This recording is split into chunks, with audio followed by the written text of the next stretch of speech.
ကကျွန်တော်မတင်ပြစ်တာကြာသွားလို့မို့ခဏလေးတင်ပြဖြစ်ပါတယ်လို့ဒါလေးကတော့ကျွန်တော်လာအပ်ထားတဲ့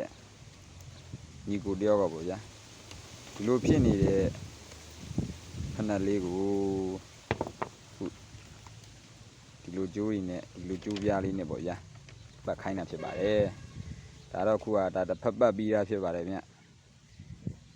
အနေထားလေးကိုရှိုးအောင်လို့လုတ်တတ်တဲ့လောက်ပေါ့ဗျာကျွန်တော်လုတ်ပြီးလိုက်ပါတယ်လို့အားပြီးတော့တဲ့ညီကိုလည်းကျွန်တော်ကျေးဇူးအများကြီးတင်ပါတယ်လို့ဒါကတော့ပြီးတော့တဲ့ဘက်လေးပေါ့ပြီးတော့တဲ့ဘက် line ထိုးပြီးတာ line ထိုးချုပ်ထားတာပါဗျာဒါတော့လောက်အောင်မှာပေါ့ဗျာဒီလိုမျိုးအနေထားပြီးတော့ကြည့်ပါဦးဒီမျိုးအနေထားပြီးတော့ဒီလိုအနေထားဖြစ်အောင်လုပ်ပြီးထားပါဗျာလက်ရတော့တိတ်တော့မတက်ရဘူးပေါ့ဗျာ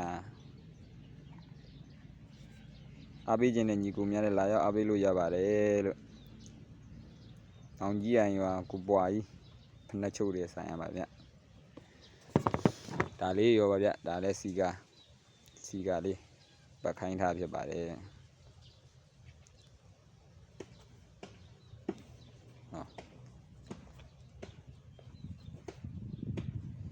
ဒါတော့ဒီကထိတ်ကပဲ့ထားဗျထိတ်ကမပါတော့ဒီထိတ်ကမပါတော့ပဲ့သွားလို့မို့ကျွန်တော်ကစားပြန်ထည့်ပေးထားဒါမျိုးလေးစားပြန်ထည့်ပေးတာဒီကောင်လေးကတော့ဟော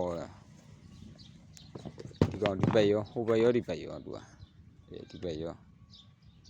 ဒီချာချုပ်ပေးထားဗျာဒီချာလေးကိုချုပ်ပေးထားဟုတ်ကဲ့သူကထိတ်ပိုင်းတွေကပါပြီးတော့ခွာထိပ်ပိုင်းမပါတော့ဘူးဗျာကုန်ပဲ့သွားလို့ဒီလိုစားပြန်ထည့်ပြီးတာခွာတစ်လေးကတော့ကျွန်တော်ဘာကအတစ်လေးစရာဘာတွေကဝယ်လို့မရလို့လို့ဆက်တွေ့ရှင်းလေပြောကြပါအောင်ကျွန်တော်ဝယ်လို့မရအောင်ဖြစ်